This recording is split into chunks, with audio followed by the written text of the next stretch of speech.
Hello, this is Charles Brewer, President of the Civil War Study Group here at Lake of the Woods, Virginia. Welcome to the recording of our program on November 21st, 2025. I was very fortunate to meet Reverend Jon Heddleston in Culpeper a few months ago, and I think it perhaps was my phone that I took out, and so he knew that I was from Michigan, and he thought I would know an awful lot about Custer. I'm actually from Ohio and Michigan, so John and I are both native Ohioans. John and his wife moved to Sperryville in Rappahannock County 41 years ago. He's a retired Baptist minister. He's a retired high school English teacher, newspaper editor, and communications manager. His primary Civil War research involves so many Ohio natives, and that includes John Brown, who was not a Civil War veteran, but very important in terms of the Civil War, George Custer, who was born in Ohio, Ulysses S. Grant, and William Tecumseh Sherman. John has been married for 48 years, has 4 children and 7 grandchildren.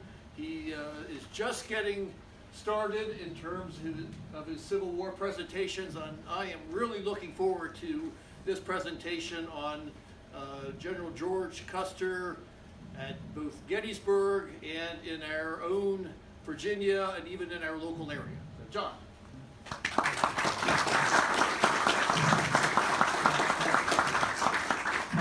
Testing. I think this is on, and I want to thank Charles. I'll tell you what, he is a techie over age 30. We don't see those very often, but he put this together. I made a flash drive for him this morning. It didn't work on his computer, and he quickly took my old Survivor Mac, and it's up. I do want to say this at the onset, that I wish my church was as packed as this particular hall this morning. I mean, what a special blessing that would be. And again, Charles, I hope they rework those dates for you or something, because we've been back and forth. This is my first presentation. But the first 3 slides here, I do want you to read, if you can see them from the back. And if you don't mind, I'd go ahead and turn out the light in the back. We're trying to figure out where it is. It's security. Oh, it's security. Never mind that. And actually, can you crank up the volume? Crank up the volume. But yes, You have to do it let at me the talk box here for just a minute. No problem for a Southern Baptist preacher to be talking. That's the only thing that's probably, other than English teacher, the thing that'll scare you right out of the room. The guy's a Baptist. But I had someone tell me one time, a Catholic fellow who wanted to give money to the church, and he had a lot of money to give, and he said he'd spoken to the priest in Rappahannock County where we live, and the priest said, we don't have any particular needs for which we need your money. And so the guy got in touch with me, and when I met him, he was about 6'7", and he said, I don't like Baptists. And a little stunned, I said, the first thing that came out of my mouth, I said, my family is Methodist. He didn't laugh for getting that. And then he said, where are you from? I guess he suspected this guy's a little feisty. And I said, I'm from Alliance, Ohio. He said, no. I said, yes. He said, I'm from Alliance, Ohio. This was in Virginia, in Sperryville. And I said, no. He said, yeah. He said, in fact, I'm going to be buried in such and such cemetery. Do you know where that is? I said, that was just out of our ransacking area when we were growing up. But yeah, I know where that cemetery is. And a few years later, I did his funeral in Ohio. And that was very special. We never became friends. Don't get that wrong. If there are any Catholics in the audience, it's not going to be a slam. I want you to read these first 3, and I will read them to you as well, if you don't mind. My mother practically dragged me off the school bus the day a letter from the office of the President of the United States came for me in the mail. It was May 1963. I was 10 years old. I had written earlier to President John F. Kennedy asking for 10 BB guns and 10 Russian boys to fight. My mother practically dragged me off the bus because she did not know her little 5th grader liked to write that well, or how much we all wanted BB guns in our neighborhood. Evelyn Lincoln, JFK's personal secretary, penned the response. The president appreciates your patriotism, but the best thing you can do for your country right now is to get a good education. My baby brother was brought home from the hospital the day that Kennedy was assassinated a few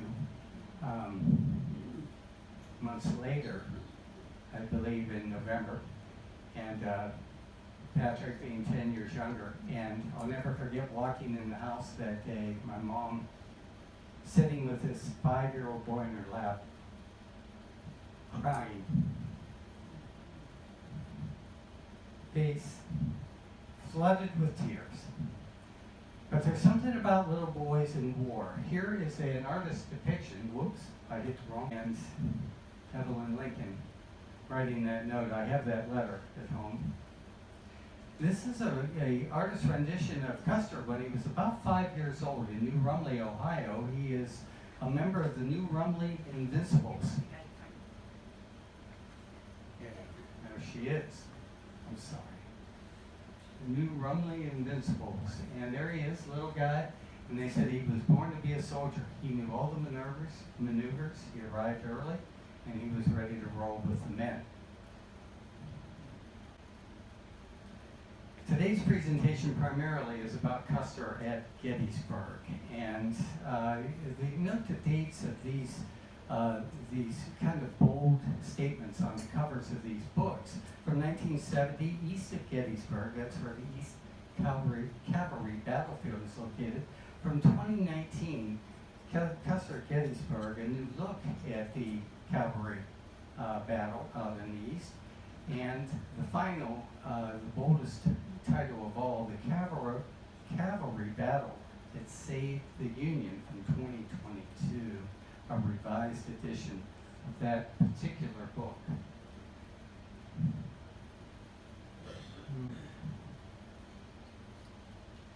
Now, I finally got onto it.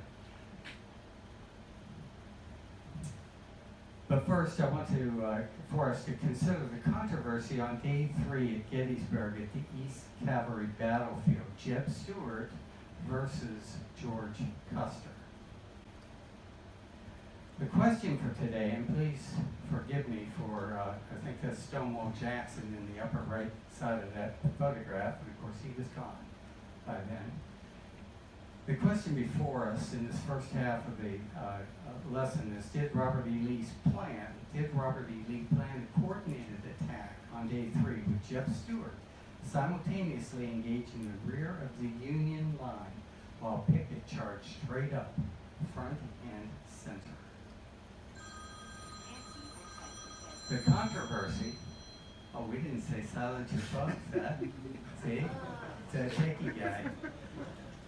Here's the controversy. Some scholars agree that this was part of Lee's plan. Stuart, and I quote, Stuart and Lee worked out a contingency plan to apply in conjunction with the proposed July 3 infantry offensive.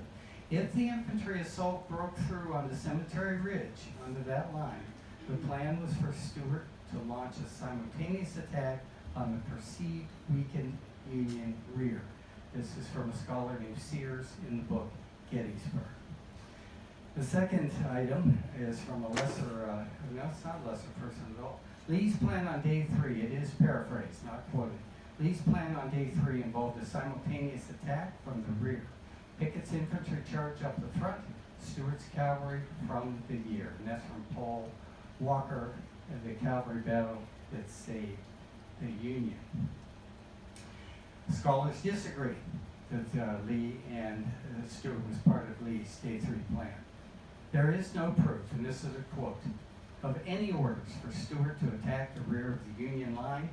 This is from Eric Wittenberg, Protecting the Gettysburg. And that first was published about 2003 and revised in 2013, not 2022. Scott Hartwig, in an enduring myth, does not believe that Stuart had been ordered to attack the rear of the Army of the Potomac, or to attack in coordination with Pickett's charge. So we do have scholarly, pretty notable scholars who disagree, and I will speak to what the current status is of this disagreement at Gettysburg, maybe a little later.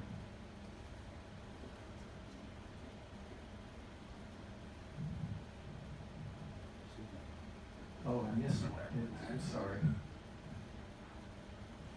On that climactic third day of the Battle of Gettysburg, the rebel artillery commenced the bombardment of Cemetery Ridge in preparation for Pickett's famous charge.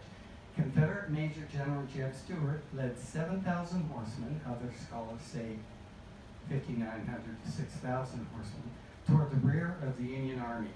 In their way stood a force of 5,000 Union cavalrymen consisting of Brigadier General David M. Gregg's 2nd Cavalry Division, supported by the Michigan Cavalry Brigade under General George Armstrong Custer.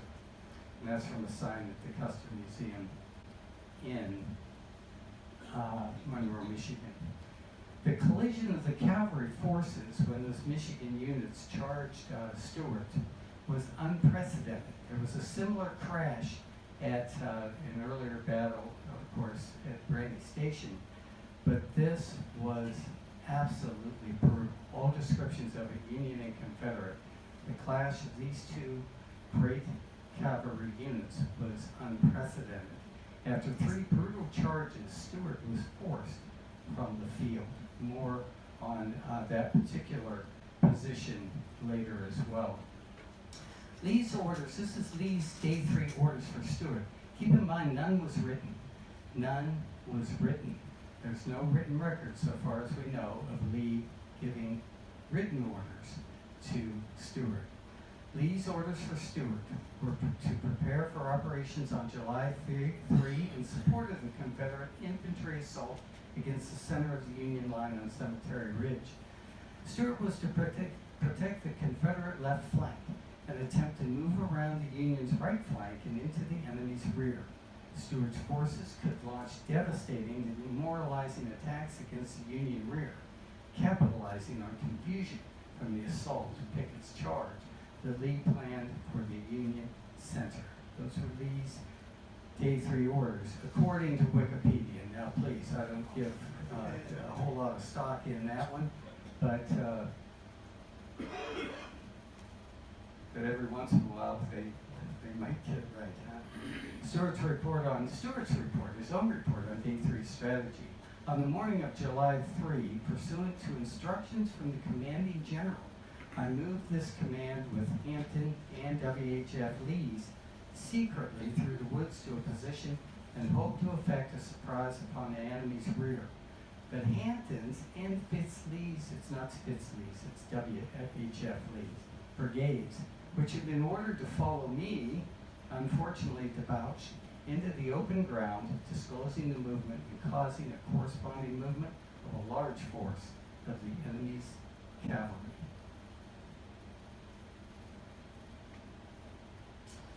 Stuart's after-battle report, whether by coincidence, and these are quotes, design or sheer inspiration, Stuart launched his own attack shortly after the ear-splitting cannonade began. His plan, Stuart explained later in an after-battle report, was to keep the enemy pinned down in the front by sharpshooting, that's the enemy out in the cavalry battlefield, by sharpshooting skirmishers, while sending his mounted forces around to attack the enemy left. The strategy began unraveling almost as soon as it started. The losses from the 40 intense minutes of fighting on the East Cavalry battlefield,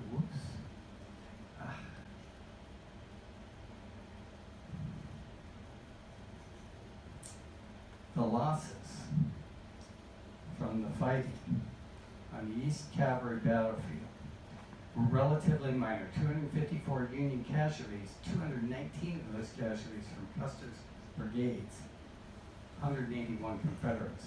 Although tactically inconclusive, the battle was a strategic loss for Stuart and Robert E. Lee, whose plans to drive into the Union rear were foiled. Again, Wikipedia source on that one.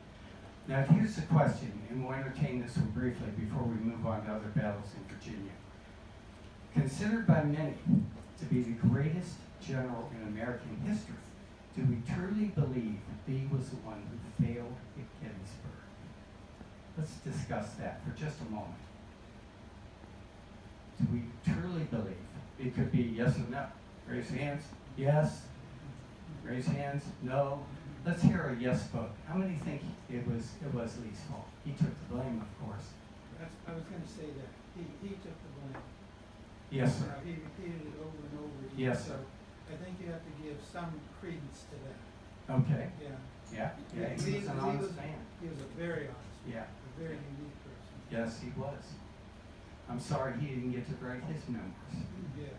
You know? Yeah. How many say no? Lee was the commanding officer. A lot written about that, as I'm sure you know better than I, about those things. So, this is not an inclusive list, but during the American Civil War, George Custer was everywhere. He was at the first Bull Run, and he was at Appomattox, the table on which Lee and Grant signed articles of surrender, was purchased by a Union general and given to Libby Custer as a gift. And that table on which they signed the agreement is in the Monroe Museum, Custer's Museum in Monroe. But this guy Custer was just about everywhere. So let's begin with a few of the highlights. Brandy Station, the Union Cavalry, I'm sorry, I'm messing up that word. And it looks like I've misspelled it too. The Union Cavalry arrived at dawn on June 9, 1863, with Custer crossing Beverly Ford. That was the north crossing. Kelly Ford was the south, initiating a surprise attack on Gettysburg's famed cavalry. Spirited fighting followed throughout the day. I think it was a 12-hour exchange. And then on June 17th, they clashed again at Albany shortly after that. And scholars call that a meeting engagement, which I understand is they really didn't know the other ones were out there. They just bumped into each other and started fighting. That rendition, that artist's rendition, these things were drawn on the battlefield often while the things were happening. And this is the one at Albany, after which Custer was promoted.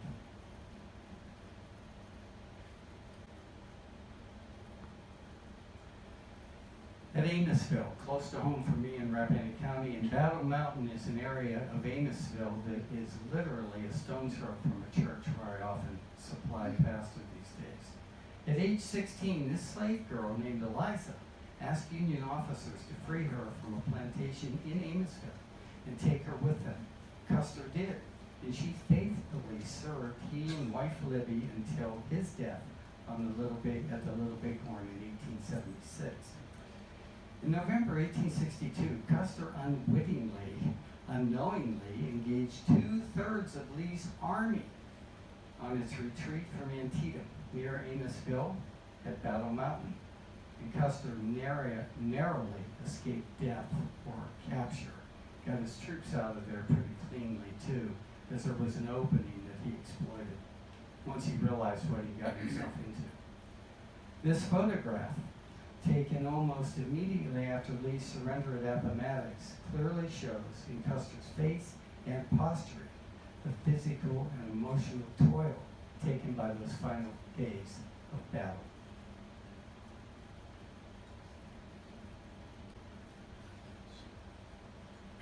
The Waynesboro Campaign. Quote, in a relatively small action on March 2nd, 1865 at Waynesboro, Custer demonstrated the bravery and initiative that had made him famous. In a brilliant action, he attacked and completely destroyed the last remaining organized Confederate force in the Shenandoah Valley, from Betson and the Battle of Waynesboro.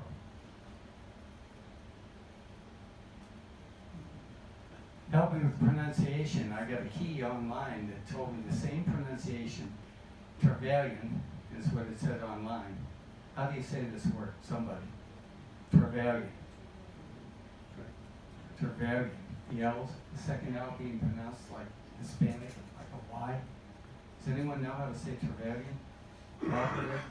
Come on, you're the Southerners. Not I. They called this battle Custer's first last stand. At Trevelyan Station with Tom Rosser, a gifted Confederate cavalryman, pressing Custer from the front and right, and Fitz Lee pressing Custer in on his left and rear. Custer was completely surrounded. In an open field, with no cover, no trees, nothing, Custer dismounted his men and fanned them out into a circle. Sounds like something from 1876. And held out for more than 5 hours until Union reinforcements arrived. It was yet another incredible example of Custer luck. Now, one scholar said the reason why they were able to hold out was the Confederates were concerned they were going to be shooting their own men if they missed the Yankees in the middle, that they'd be knocking off their own men. That sounds plausible. At the bottom there it says, at the Wilderness, Yellow Tavern, and battlefields from front to finish, Custer and his West Point roommate, now turned mortal enemy, Tom Rosser, both distinguished themselves while leading their charges and fighting like demons. Their mutual respect and friendship was sustained in war and peace. Rosser died here in Virginia in 1910. At Appomattox, Custer received the first flag of surrender. This is interesting. I just read last night. He received the first flag of surrender from John Gordon and insisted that John Gordon unconditionally surrender the Confederate Army. Gordon practically laughed at him, didn't say anything, he said, other than no.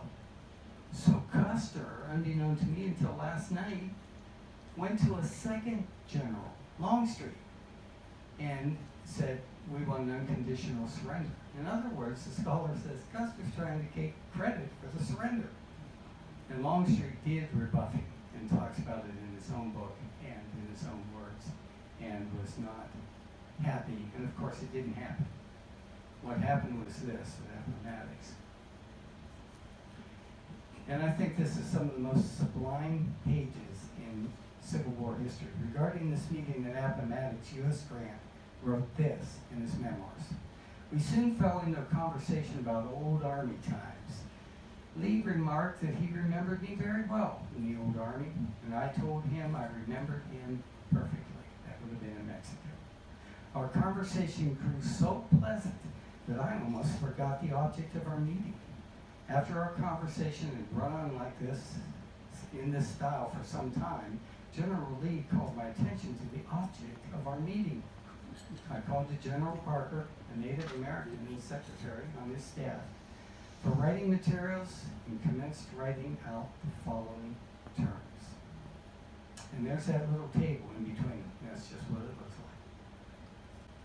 Oh, you couldn't see it very well. I apologize for the clarity of these pictures. Recklessly brave, always leading from the front. The Michigan Brigade earned its celebrity in 1864 at Newby Station, Todd's Tavern, and during Sheridan's Richmond raid. Custer's bold mounted charges were crucial to the major victory at the Battle of Yellow Tavern, where Jeb Stuart was mortally wounded. Of the cavalry leaders on the Union side, I can speak with a special confidence, having met them in more than 100 fights. Not one of them was the equal of General Custer. Not one had the quality of audacity. His valor was peerless. And this is from Stephen Gaines of the 14th Virginia Cavalry. In the majority of battles where Custer fought against Confederate forces, he was victorious. On many occasions, he narrowly escaped harm in battle, having 11 horses shot from under him. There were actually 12. We'll talk about that one later. I never saw a more handsome cavalryman. And that's a quote from a Confederate soldier. These are a few dubious, I call them dubious distinctions with Custer. He was ranked lowest in his West Point graduating class in 1861. You probably all know that. His court-martial at West Point his senior year led to his late arrival in D.C. for the start of the war, but he still made it to the first Bull Run. He did early reconnaissance in hot air, a gas balloon in 1862. He went up in a balloon. He never went up again. He said it scared him half to death. Unfortunately, his McClellan banned balloons after that, not because of Custer, but because he didn't like them. He bound his horse to Rosser before the battle at Cedar Creek, and later, soon afterward, was embarrassed by Rosser's early morning attack at Lacey Spring, down Route 11 a little bit farther. He crossed the lines to attend a Confederate friend's wedding. It's a remarkable story. He was the best man at that wedding, too. He freed that Amissville slave girl, you know that. Next, he honeymooned in Stevensburg, near Culpeper. We have a picture of that later in the presentation. He loaned a captured Confederate officer his own boots before he sent the man to find out what the disposition of that enemy would be. That happened in Charlottesville. He shot his own horse in the head while hunting buffalo. He loved to hunt, and this was when he was out to the Little Bighorn. He took off by himself, but it was the first time he brought his horse up beside a raging bull buffalo. When that buffalo jolted into his horse, or feigned that he was going to do it, Custer lost his balance, and his pistol loosened in his hand. He shot his own horse right through the head. That was the 12th horse that went under with Custer on top. And Custer, he tells about this in his autobiography. He wrote his own autobiography in 1871, 5 years before he was killed. And he said he rolled and spun, and, probably for some distance. And when he sat up and gathered his senses, that bull buffalo was standing not very far off, just laughing at him, looking right at him and laughing at him. That's how he started his autobiography, which is pretty exciting writing. You have to go to Jack London to see that kind of writing. He loved dogs, and once had 7 of them in camp. That the 7 were at the Little Bighorn. And he was accused of ordering the execution of a civilian, a retarded 22-year-old, near Newmarket, just north of Newmarket. The source for that was a really awesome store. I call it the Confederate store, down on Route 11 south of Harrisonburg, at a little old type of mall there. I call it the Mennonite Mall. And the folks there have a store that'll give you all the Lincoln bashing, all the Yankee bashing, all the everything you ever want to see. Who's been in that store? Raise your hand. It's awesome. It's awesome. I bought several books there, and I appreciate what they're doing. That guy told me that Custer killed a man who was really not, didn't have his senses, and they thought he was a spy. Q's and A's. Let's talk a little bit about Custer. Tom, where am I on this presentation? How much time do I have? Another 10. 10 minutes? That's great. Let's talk a little bit about Custer, questions that you have. Yes? Are you familiar with the song, the music to Gary Owen? Yes, it's a slide later after this. I had additional slides, and I've listened to it online. He asked about, are you familiar with the song? It was a fight song, a battle song of It's Custer. the marching song of the 7th Cavalry. That's right. Still is, I think. Well, that's what I was going to ask. Oh, I'm sorry. No, it's okay. It's okay. Do you know if that song was the marching song of the 7th before or after Custer was part of the 7th? I think Custer instituted it. He loved the band. The guy loved theater. He loved drama, obviously. He was always part of it. And he just was a unique, brash, person. But good question. In the movie, They Die with Their Boots On. Yeah. Little Harold fiction Flynn there. plays the part of Custer, and he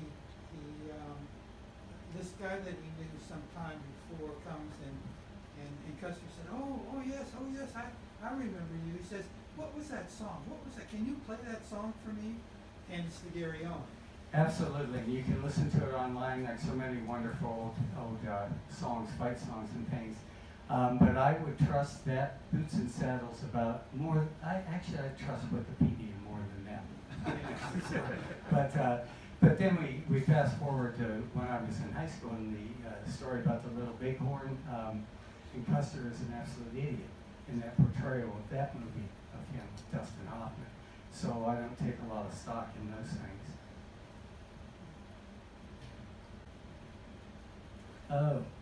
I visited 3 museums that honor the memory of General Custer in Ohio, his birthplace in New Rumley, in Michigan at the Custer Museum in Monroe, and at an indoor Custer exhibit in Custer, South Dakota. I have no doubt there are many more places that show us this man. This is the monument at Monroe, Michigan. It was in the center of town and moved, I think, because of traffic snarls to its current location. It's stunning. And this is the one in New Rumley, and you might imagine these all have had, or these both and other places have had significant challenges in recent years. And I want to go on record to say to you that one of my favorite Civil War memoirs is John Gordon's, The Confederate General. I literally walked the path that he to a winning battle at the Wilderness, led by Gordon. And he didn't write his memoirs until I think 1903. And he, there's this good old days thing. It's a psychological thing that evidently happens to us when we get older. But even tough times, get it or remembered in a rosy light. And Gordon writes an incredible story in 1903, about 7 years before he passes. And it's a lot about the camaraderie. It's a lot about the pleasantries that were exchanged. And we know there are few and far in between, and we know there are horrible things that happen. But I have a copy of Gordon's book with me because I appreciated it so much. And what I want to go on record to say is that I really don't like at all judging these men, North or South, in the context of our times. It troubles me greatly. Yes, sir. I'm glad you said that. I'm a retired history teacher. I still do a great deal of research in it. And one of the biggest fallacies of historical writing today is to judge the past based on the perceptions of today. If you're going to look at the past, you got to get into the zeitgeist of the past, the time spirit. You have to understand the conventions of the past, how they do things then and how we do it today. I'll give you one quick example. When I was teaching adult education, a student of mine, 2 students of mine were in a debate about George Washington dating Martha Custis. And so one of them turned to me and said, Mr. Karavitas, you know, you're a historian, you know. He said, who was the woman that Washington was dating? I said, Washington never dated anybody. She said, well, Martha, wasn't her name Martha? I said, he courted her. He didn't date her. I said, courting is one type of institution. It has certain requirements. Dating is a more 20th century institution. It has different requirements. That's an example of knowing the zeitgeist. It really is, and I thank you for that. And I hope you were able to hear that the context of the times is so important. That's true of the scriptures too, to a great extent. Although we know who the ultimate judge is of all these men, all these leaders, past, present, and future, and each one of us as well. So. Custer's best friends were his friends at West Point. They were Southerners. Rosser was his best buddy, and here he poses with a prisoner classmate and friend. And this guy was one of the adjutants on someone's staff and captured somewhere here close to where we are right now, as I recall. Custer at the Peninsula Campaign early in 1862. Notice he's got a dog right beside him. Custer Victorious was probably my favorite book of the 20 or so that are over here because it's comprehensive and it's an exciting read. Written in 1983 that covers his heroics from 1861 to 1865. It's all about Custer and the Civil War. Here's one of the statements. He was fearless, he was bold, he was brash, he was ostentatious, and he was impetuous. These words best describe Custer's career as a soldier. He died at age 36. This controversial legacy reminds me of Joan of Arc. Every 100 years, her legacy spikes or tanks. I don't know if you knew that, but I've read a lot about her too.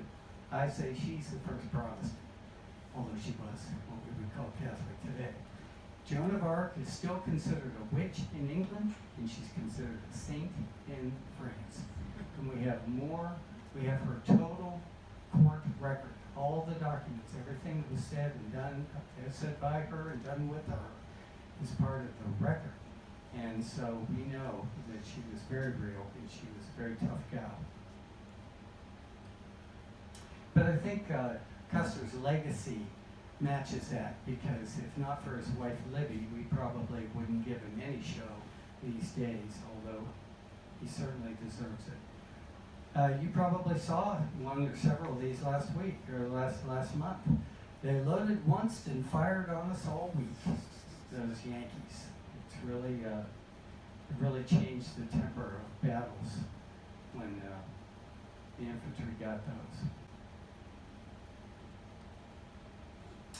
Battle flags captured at Cedar Creek, or south of Cedar Creek. There were 17 of them. I think they're actually taken at Waynesboro and presented before Abraham Lincoln. This is the honeymoon suite of Custer and his Michigan Brigade in 1864, and it's in Stevensburg, and that house is still standing. There's a hole in the roof. It's at least a quarter-mile off the road, and you cannot access it. They will not consider selling those hallowed grounds to your institutions to preserve them. I would love to see that house preserved. How many of you, raise your hand if you know that house, you've seen it? Mm-hmm. Very good. It's still there. It took me several years to find it. It seems dumb. It's right off Route 3. John, it's featured on one of Old House Vineyard's white wines. Oh, yes. Called Clover Hill. So Yeah, if you go Clover and Hill. have a white wine, order a bottle, and you'll see a picture of the Clover Hill All right, on that Tom. valuable white wine. Look at it before you drink the whole bottle, okay? This is the 7th Cavalry fight song, Gary Owen. Interesting song. Custer's fight song.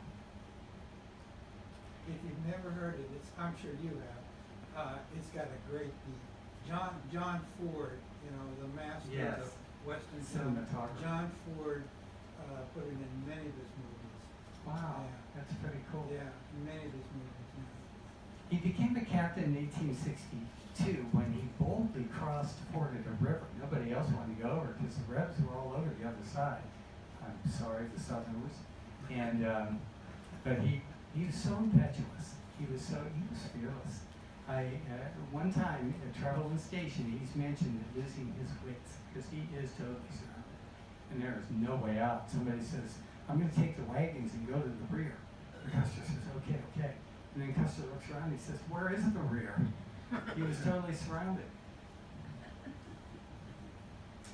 This is a battle map of the East Cavalry battlefield at Gettysburg. Because I can't follow these maps, I made one of my own. And I can understand this one. Oops. And there may have been one more before that. There we go. Oh, you've seen that one. It's uniform in Michigan. And I have a book collection here today. There's one final statement I want to make sure you know this. The going thing at Gettysburg about the East Cavalry battlefield and the clash pitting Jeb Stuart against Custer.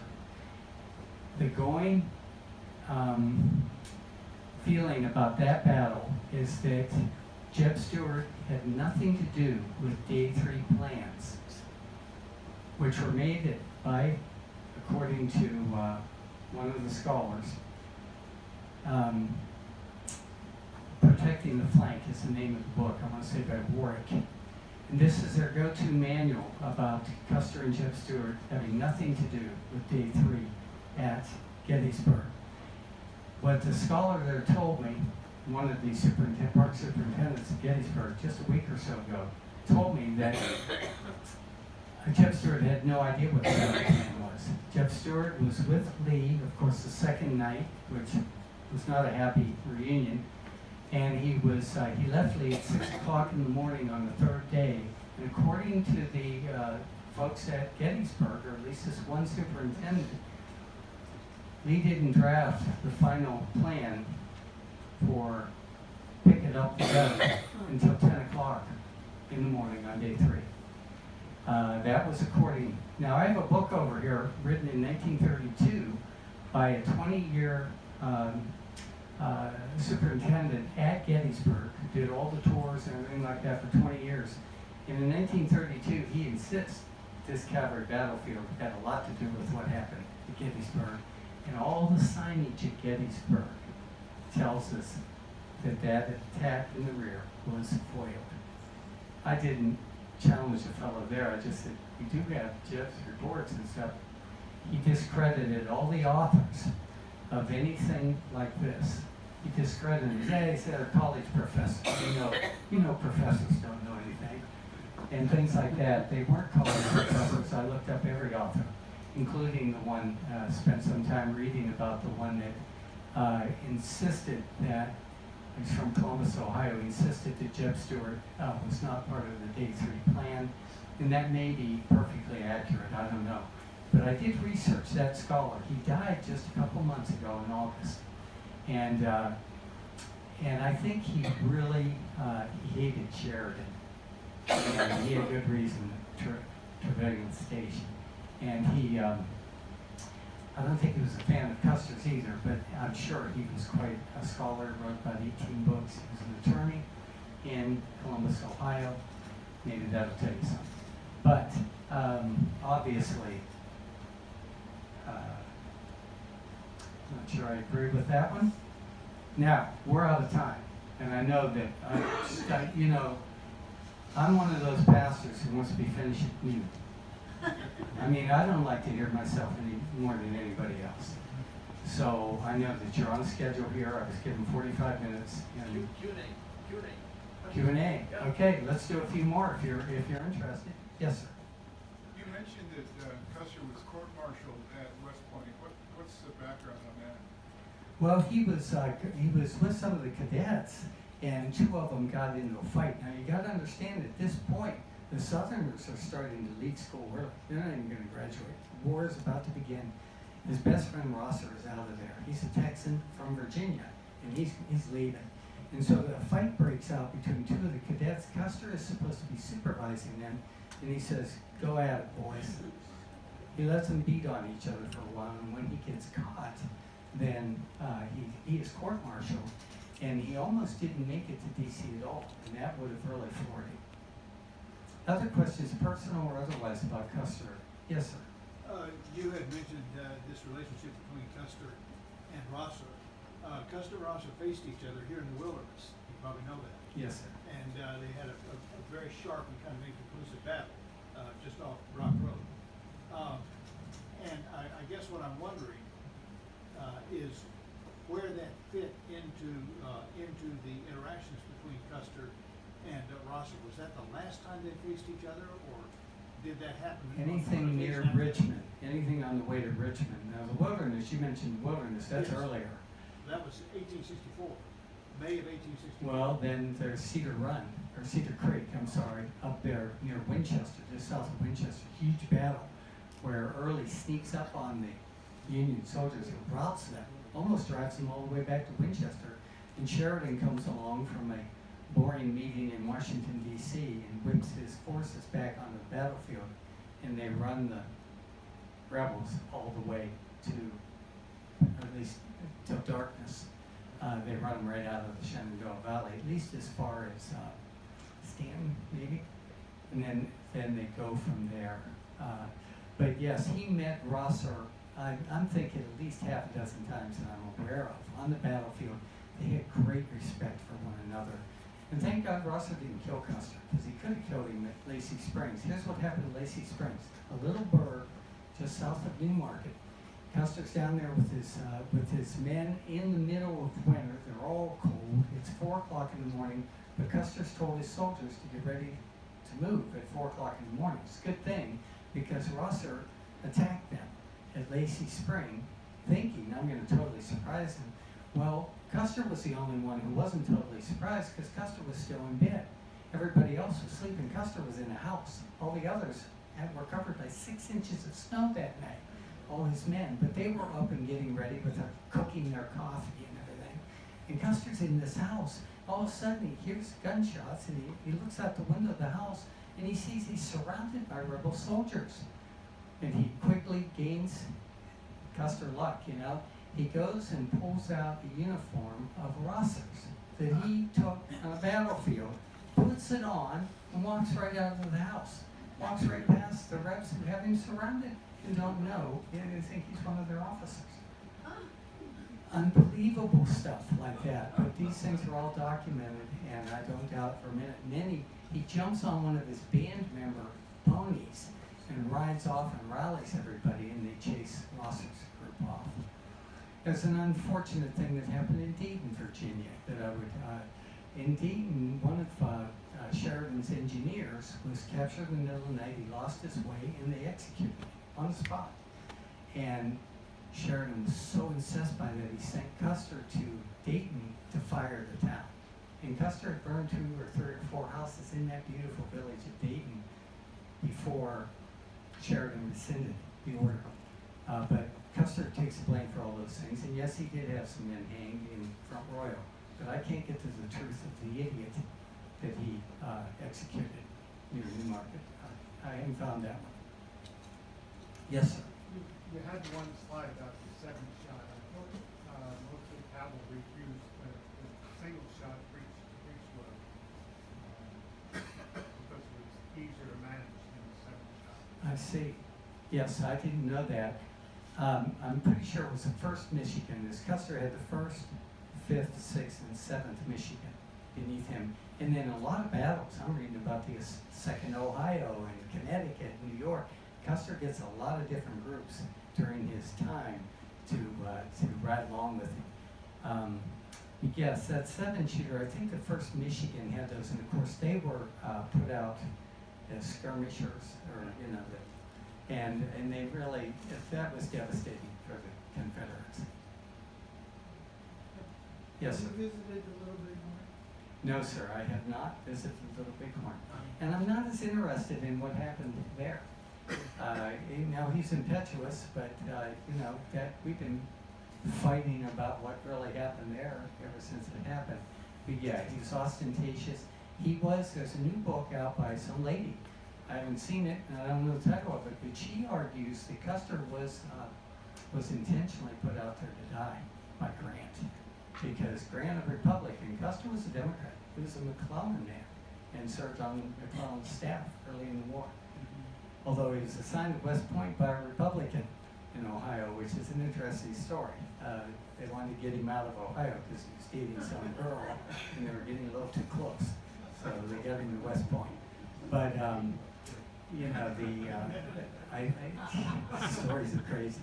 Yeah. Why didn't he birth any children? The preponderance of evidence is he had syphilis at some point. You would have to look at her evidence, her documentation, because I believe it was Custer who made the decision to, in a sense, disobey orders and penetrate deep into Indian territory, where his unit, regiment was ordered not to pursue. Yeah, and he had others there who, if you really read about the battle, they were scared to death by what they were seeing happen. The ones who take a lot of the hit for what happened to Custer because they couldn't respond, I think. The truth of the story be told, Benteen and others like that. But one horse survived. That was the only sole survivor horse in Comanche. And it is preserved, encased in glass, somewhere in a museum out west. and a beautiful thoroughbred horse. But it survived the battle at Custer's last stand. Yes. Didn't he and Mosby play cat and mouse all along the Potomac? I think that he played cat and mouse with all of them, but Mosby was a critic of Jeb Stuart, as I recall. And Mosby, there was not much cat and mouse with Mosby and Custer, because Mosby would have got it. He wouldn't have fallen for the trick. Custer walks out of the house with a Confederate uniform on. Mosby is an amazing guy. I mean, he's going behind enemy lines in Alexandria and arresting and taking generals out of there. I mean, he was amazing. I haven't read his memoirs yet, not Mosby's. Yes. I used to give seminars on Mosby. Yeah? Oh yeah. One of the really interesting, I think, unique things about Mosby was fearless, as you know. Yeah. I mean, and he was tough, Yeah. really, really tough. And he would never ask his rangers to do something that he wouldn't do himself. Okay? And yet, later in life, Mosby doesn't accept the lost cause theory. Lee did not Yes. accept the lost cause. Yeah. Mosby did, but a lot of Southerners did the lost cause theory. And he pretty much served Republican administrations. Yeah. Yeah. A lot of these men went on to nice positions. And later, and he also met, I think, Patton too, later in life. And he was, when Patton was living in, but the interesting thing is that, Mosby's toughness, football was just developing. You didn't have professional football, but you had college football. Yeah. He didn't like it because he thought it was too dangerous. He should have tried rugby. Now, getting back to your question about Mosby just for a moment, he's a Gray Ghost, right? Yes. We have a Yes, Gray Ghost yes, vineyard yes. in Rappahannock County, and they did meet. I think that it was because of Mosby's raids up in Chester Gap in that area around the Front Royal that prompted Custer to do an eye for an eye and take 4 lives. Interesting story. One group of, if there's any Masons here, don't raise your hand, but one group of Yankees being marched off to be executed because they were soldiers. I think there were 4 men, and one of the men gave whatever the Mason sign is to the Confederates that were marching him out there, and they extracted him from the line. He did not get executed. So if you want some real protection, become a Mason. True story. Actually, one of our longtime members, Bill Wilson, has a relative who was the Confederate General Rosser. And so we have I have the the Civil War book, Study Group Rosser and has ties to Custer through his friendship with Oh, the that Rosser. is so awesome. Anyway, we'd really like to thank you, Yeah, John. thank you so Fantastic much. talk.